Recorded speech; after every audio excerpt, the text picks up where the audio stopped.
पिछली कक्षाओं में हमने प्रश्नावली 8.1 के 10 क्वेश्चन कंप्लीट कर लिए। अब इसके 2 क्वेश्चन शेष हैं जो कि आज की क्लास में हम कंप्लीट हल करेंगे। अगला क्वेश्चन दे रखा है, त्रिभुज ABC और त्रिभुज DEF में AB बराबर DE, AB समांतर DE, BC बराबर EF और BC समांतर EF है। तो शीर्षों A, B और C को क्रमशः शीर्षों D, E और F से जोड़ा जाता है। तो दर्शाइए कि आगे इसके ये 6 भाग दे रखे हैं जो कि हमें दर्शाने हैं। अब यहाँ पर हमें ये दे रखा है 2 त्रिभुज है, एक तो ABC और दूसरा त्रिभुज है DEF।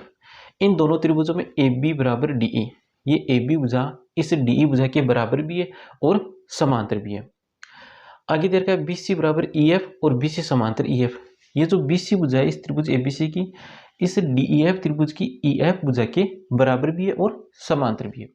अब इसका पहला भाग है ABED एक समांतर चतुर्भुज है। ये रहा ABED, इस चतुर्भुज को हमें समांतर चतुर्भुज दिखाना है। तो इसके लिए हम क्या करेंगे, देखो तो इस चतुर्भुज में हमें दे रखा है ABED के बराबर भी है और ABED के समांतर भी है। तो हमने पिछली एक प्रमेय पढ़ी थी कि यदि किसी चतुर्भुज में सम्मुख भुजा का एक युग्म बराबर व समांतर है तो वह चतुर्भुज समांतर चतुर्भुज होता है। उस प्रमेय का हम यहाँ पर उपयोग करेंगे। तो चतुर्भुज ABED में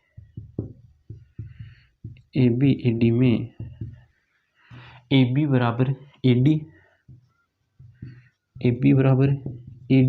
व AB समांतर AD।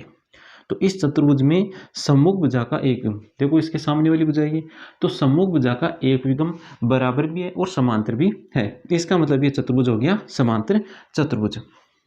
तो चतुर्भुज ABED में AB बराबर ED व AB समांतर ED है। अतः चतुर्भुज ABED एक समांतर चतुर्भुज है, समांतर चतुर्भुज है। और समांतर चतुर्भुज में सम्मुख भुजाएं बराबर भी होती है और समांतर भी होती है। तो AD भुजा, AD के सम्मुख भुजा कौन सी है, BE। हम चतुर्भुज ABED की बात करें तो AD के सम्मुख भुजा BE और BE के सम्मुख भुजा AD। तो समांतर चतुर्भुज में सम्मुख भुजा समांतर तो होती है, साथ में सम्मुख भुजा बराबर भी होगी। तो यहाँ से हम क्या लिखेंगे, AD बराबर BE और AD समांतर BE। तो AD बराबर BE व AD समांतर BE और इसे समीकरण नाम दे दिया 1। यहाँ तक तो हुआ पहला भाग कंप्लीट। अब दूसरा भाग दे रखा है BEFC एक समांतर चतुर्भुज है। BEFC इसे भी हमें एक समांतर चतुर्भुज दिखाना है। तो हमें यहाँ पर क्या दे रखा है, BCEF के बराबर भी है और BCEF के समांतर भी है। तो इस चतुर्भुज में भी सम्मुख भुजा का एक युग्म बराबर भी है और समांतर है। इसका मतलब ये चतुर्भुज भी समांतर चतुर्भुज है। दूसरा भाग है चतुर्भुज BEFC में, चतुर्भुज BEFC में BC बराबर EF, BC बराबर EF व BC समांतर EF। तो सम्मुख भुजा का एक युग्म बराबर और समांतर, इसका मतलब चतुर्भुज BEFC एक समांतर चतुर्भुज है। तो लिखेंगे अतः चतुर्भुज BEFC एक समांतर चतुर्भुज है, समांतर चतुर्भुज है। और समांतर चतुर्भुज के सम्मुख भुजाएं बराबर व समांतर होती है। तो BE किसके समांतर हो जाएगी, CF के, और BE बराबर भी किसकी होगी, CF के। तो यहाँ पर लिख लेंगे CF बराबर BE व सी एफ समांतर बी ई, और इसको समीकरण नाम दिया 2। अब तीसरा भाग क्या दे रखा है, ए डी समांतर सी एफ और ए टी बराबर सी एफ। तो ए डी को, ए डी कहाँ पर देखो, ये रही ए डी भुजा, इसको समांतर दिखाना है सी एफ के, इस सी एफ भुजा के समांतर दिखाना है और इन दोनों को बराबर भी दिखाना है। तो समीकरण 1 और 2 की बात करें तो पहले तो बराबर वाला देखो, ए डी बराबर बी ई, ए डी किसके बराबर है, बी के, और बी ई किसके बराबर है, सी एफ के। तो समीकरण 1 व 2 से, समीकरण 1 व 2 से, तो ये जो समीकरण 1 है इसमें बी ई की जगह यहाँ से बी ई का मान क्या रखेंगे, सी एफ। तो ए डी बराबर क्या आ गया, सी एफ, ए डी बराबर सी एफ, ए डी बराबर क्या आ गया, सी एफ। तो ये बराबर तो आ गया। अब समांतर वाला और दिखाना है। तो ए डी समांतर है किसके, ए डी समांतर है बीई के, ए डी समांतर बीई, और समीकरण 2 में क्या है, बीई किसके समांतर है, सी एफ के, सी एफ समांतर बीई। तो यहाँ पर बीई ए डी के समांतर भी है और बीई सी एफ के समांतर है। तो ए डी और सी एफ भी परस्पर क्या होंगे, समांतर होंगे। तो यहाँ से लिख देंगे ए डी समांतर सी एफ। और इस प्रकार की हमने एक प्रमेय पढ़ी थी शायद प्रश्नावली नंबर 6 में। तो यहाँ से ए डी बराबर सी एफ और ए डी समांतर सी एफ, बराबर वाला भी आ गया और समांतर भी आ गया। और ये इसका कौन सा है, तीसरा भाग है। तो यहाँ पर लिख लेंगे भाग नंबर 3। अगला भाग दे रखा है ए सी एफ डी एक समांतर चतुर्भुज है, चतुर्भुज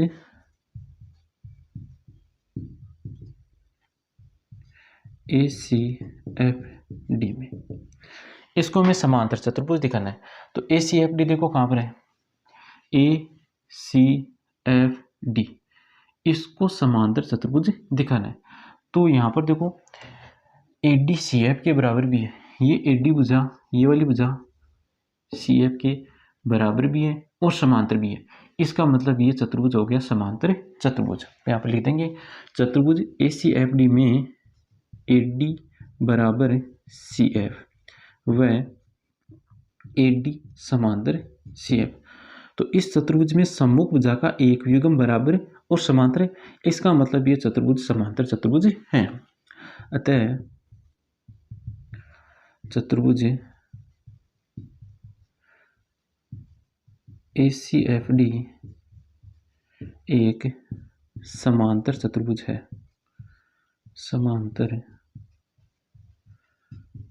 चतुर्भुज है। अगला भाग है ए सी बराबर डी एफ। इस ए सी भुजा को बराबर दिखाना है डी एफ भुजा के बराबर दिखाना है। तो बराबर कैसे दिखाएंगे, ए सी एफ डी एक समांतर चतुर्भुज है और ए सी और डी एफ दोनों इसमें सम्मुख भुजाएं। तो समांतर चतुर्भुज में सम्मुख भुजाएं बराबर होती है। तो यहाँ पर लिख देंगे ए सी बराबर डी एफ, ए सी बराबर डी एफ। और इसका कारण क्या लिख देंगे, ए सी एफ डी, ए सी एफ डी एक समांतर चतुर्भुज है। ये इसका कारण हो गया। अगला भाग है त्रिभुज ए बी सी सर्वांग समय त्रिभुज डी ई एफ के, त्रिभुज ए बी सी सर्वांग सम है त्रिभुज डी एफ के। तो इन दोनों को हमें सर्वांग सम दिखाना है। तो त्रिभुज डी ई एफ, इन दोनों त्रिभुजों की बात करें, ये रहा ए बी सी त्रिभुज और ये रहा डी ई एफ त्रिभुज। तो ए बी ई डी के बराबर है, दे रखा है, बी सी ई एफ के बराबर है, ये भी हमें दे रखा है, और ए सी को हमने डी एफ के समांतर दिखा दिया। ये रही 5वां भाग। तो यहाँ पर लिख देंगे ए बी बराबर है, ए बी बराबर तो है डी एफ, और इसका कारण क्या हो जाएगा, दिया गया है। और बी सी बराबर ई एफ, बी सी बराबर ई एफ, ये भी दिया गया है। और ए सी बराबर डी एफ, ए सी बराबर डी एफ, यहाँ पर ये डी ई है, ए सी बराबर डी ई। ए बी भुजा किसके बराबर दे रखी है, ए बी भुजा दे रखी है डी ई के बराबर, बी सी भुजा बराबर दे रखी है ई एफ के बराबर, और ए सी भुजा को हमने डी एफ के समांतर सॉरी बराबर दिखा दिया। तो इस त्रिभुज की तीनों भुजाएं इस त्रिभुज की तीनों भुजाओं के बराबर आ रही है। इसका मतलब ये दोनों त्रिभुज सर्वांग सम है, और संकेत के रूप में यहाँ पर लिखा हुआ है, तो सीधा का सीधा ये लिख देंगे, त्रिभुज ए बी सी सर्वांग सम है त्रिभुज डी ई एफ के। ये हुआ इसका भाग नंबर 6। अगला प्रश्न है, ए बी सी डी एक समलंब चतुर्भुज है जिसमें ए बी समांतर डी सी और ए डी बराबर बी सी है, तो दर्शाइए कि। अब इसके ये आगे 4 भाग दे रखे हैं जो हमें सिद्ध करने। अब यहाँ पर क्या दे रखा है, यहाँ पर ये दे रखा है कि ए बी सी डी एक समलंब चतुर्भुज है और ए बी सी डी के समांतर है और ए डी बी सी के बराबर है। ये बातें हमें दे रखी है। अब हमें यहाँ पर सिद्ध करना है, एक तो ये इस समलंब चतुर्भुज का कोण ए कोण बी के बराबर हो और कोण डी कोण सी के बराबर है, ये दिखाना है। इसके बाद ये आगे वाले 2 भाग हल करेंगे। तो इसके लिए हम क्या करेंगे, इसके लिए रचना करेंगे, और रचना में क्या करना है, ए डी के एक समांतर एक रेखा खींचनी है जो बिंदु सी से होकर गुजरे, और ए बी को जब आगे की ओर बढ़ाएंगे तो ये इस रेखा को बिंदु ई पर प्रतिच्छेद करती है। तो हमने क्या किया, ए डी के समांतर सी ई रेखा खींची है, ए डी के समांतर सी ई रेखा खींची या सी ई रेखाखंड खींचा, और ए बी सी डी के समांतर है, और ए बी को ही हमने आगे की ओर बढ़ाया, तो ए बी सी डी के समांतर है, तो ए ई भी किसके समांतर होगा, सी डी के समांतर होगा, ए ई समांतर सी डी। अब हम चतुर्भुज ए डी सी ई की बात करें, तो इस चतुर्भुज में ये सम्मुख भुजाएं आ रही हैं समांतर, इसका मतलब ए डी सी ई एक समांतर चतुर्भुज है। अतः ए डी सी ई एक समांतर चतुर्भुज है, समांतर चतुर्भुज है। और समांतर चतुर्भुज में सम्मुख कोण बराबर, तो कोण ए तो बराबर होगा इस कोण के, कोण ए बराबर कोण सी कौन सा, ई सी डी, इस कोण के बराबर होगा, और कोण डी बराबर होगा कोण ई के। तो पहले तो इन कोणों के कुछ नाम लिख लेते हैं ताकि आसानी रहे। कोण एक नाम दिया इसको, इसको 2, इसको 3, इसको 4, ये कोण बन गया 5, ये कोण बन गया 6, और ये कोण है 7। तो कोण 2 तो बराबर होगा कोण 7 के, कोण 2 बराबर कोण 7। क्यों, क्योंकि समांतर चतुर्भुज में सम्मुख कोण बराबर होते हैं। इसी प्रकार कोण 1 बराबर, कोण 1 किसके बराबर होगा, कोण 1 5 + 6 के, इस कोण के बराबर होगा, कोण 5 + कोण 6। ये बातें हमने कहाँ से लिखी, ये बातें हमने लिख ली ए डी सी ई एक समांतर चतुर्भुज है, इससे लिखिए। अब देखो हमें क्या सिद्ध करना है, हमें सिद्ध करना है कि कोण ए बराबर कोण बी, ये वाला कोण ए इस कोण बी के बराबर दिखाना है, अर्थात कोण 1 और 3 को हमें बराबर दिखाना है, कोण 1 बराबर कोण 3। अब यहाँ पर कोण 1 बराबर हमारे पास क्या है 5 + 6। अब देखो यहाँ पर हम इस कोण 3 की बात करें तो इस कोण 3 को क्या लिख सकते हैं, ये वाला जो कोण 3 है, ये देखो इस त्रिभुज बी सी ई का बहिष्कोण है, और बहिष्कोण 2 दूरस्थ अंतःकोणों के योग के बराबर, तो कोण 3 बराबर आ जाएगा 6 + 7। तो त्रिभुज बीईसी में कोण 3 बराबर, कोण 3 बराबर क्या लिखेंगे, कोण 6 + कोण 7, कोण 3 बराबर क्या लिखा, कोण 6 + कोण 7, और इसका कारण क्या लिख देंगे, बहिष्कोण, बहिष्कोण। अब देखो ए डी बी सी के बराबर दे रखी थी, और ए डी सी ई एक समांतर चतुर्भुज है, तो समांतर चतुर्भुज में सम्मुख भुजा बराबर होगी, तो ये ए डी भुजा ई सी भुजा के बराबर होगी, ए डी भुजा किसके बराबर होगी, ई सी के, और ए डी बी सी के बराबर भी है, ए डी बराबर तो किसके हैं, बी सी के, और ए डी किसके बराबर हमें प्राप्त हुई, सी ई के भी बराबर है। तो यहाँ से ए डी की जगह हम क्या लिख देंगे, बी सी। तो बी सी बराबर क्या हो गया, सी। तो बी सी ये वाली भुजा इसी भुजा के बराबर है। तो इस त्रिभुज की बात करें बी ई सी में, इस त्रिभुज में दो भुजाएं बराबर है, तो बराबर भुजाओं के सम्मुख कोण भी क्या होंगे, बराबर होंगे। तो यहाँ पर लिख देंगे कोण 4 बराबर कोण 7। और इसका कारण क्या लिखेंगे, इसका कारण लिखेंगे बराबर भुजाओं के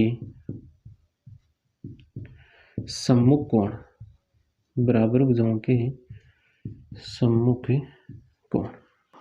और यहाँ पर ए ई सी डी के समांतर है और बी सी इनके लिए क्या बन गई, तिर्यक रेखा।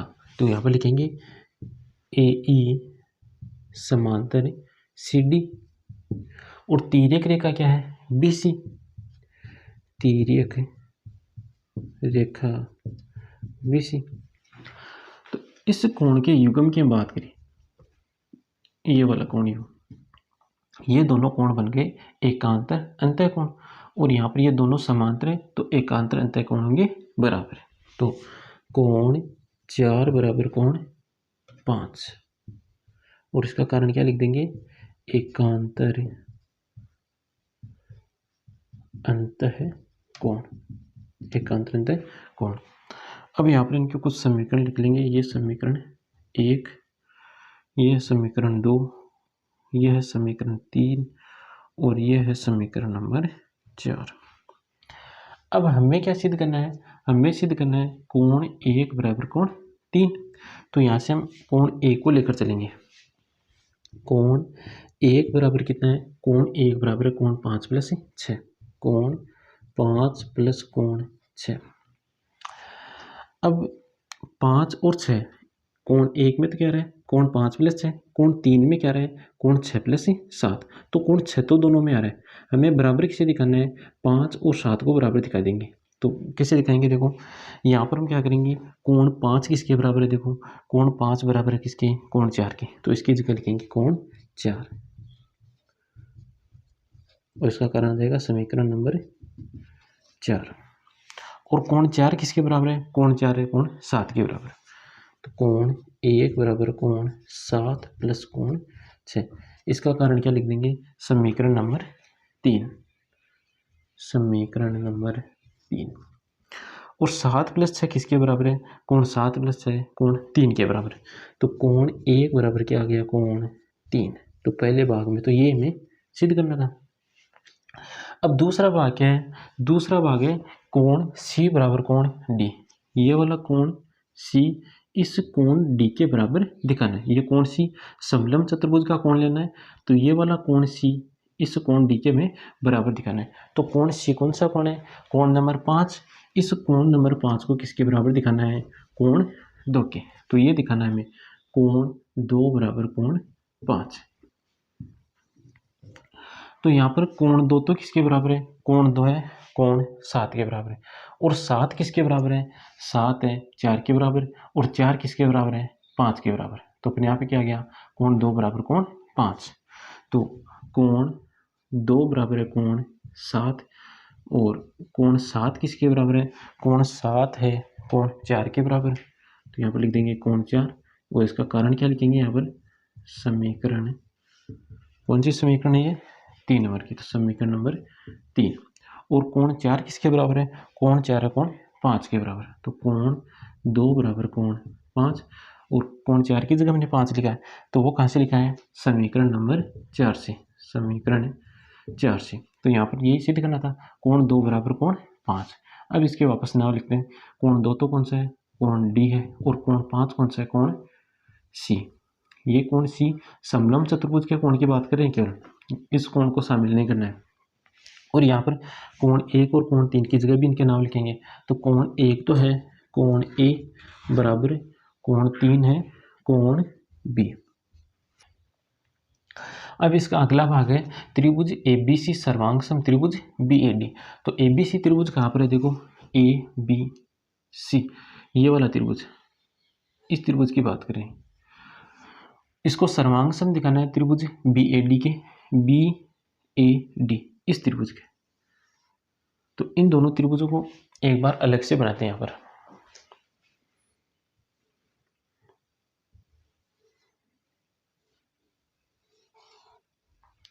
ये तो है ए बी डी और दूसरा त्रिभुज है ए बी सी। इन दोनों त्रिभुजों को सर्वांग सम दिखाना है। तो त्रिभुज ए बी सी व त्रिभुज बी ए डी में इन दोनों त्रिभुजों की बात करें तो ए डी किसके बराबर दे रखी है, बी सी के बराबर दे रखी है। ये तो हमें क्वेश्चन में दिया गया है ए डी बराबर बी सी। और ए बी दोनों में देखो उभयनिष्ठ आ रही है, तो ए बी बराबर ए बी। और ये वाला कोण ए बी ए डी, ये वाला जो कोण ए इसका पूरा नाम क्या है, बी ए डी। ये पूरा कोण बन रहा है ए यहाँ पर। तो ये कोण ए कोण बी के बराबर हमने सिद्ध किया था। बी कौन सा, ए बी सी, इस कोण के बराबर है। तो इस त्रिभुज की दो भुजा मध्य का कोण इस त्रिभुज की दो भुजाएं मध्य के कोण के बराबर है, तो दोनों त्रिभुज हो जाएंगे सर्वांग सम। तो बी सी बराबर तो है ए डी। इसका कारण क्या है, दिया गया है। और कोण बी बराबर कोण ए, ये हमने ज्ञात किया है। और ए बी बराबर ए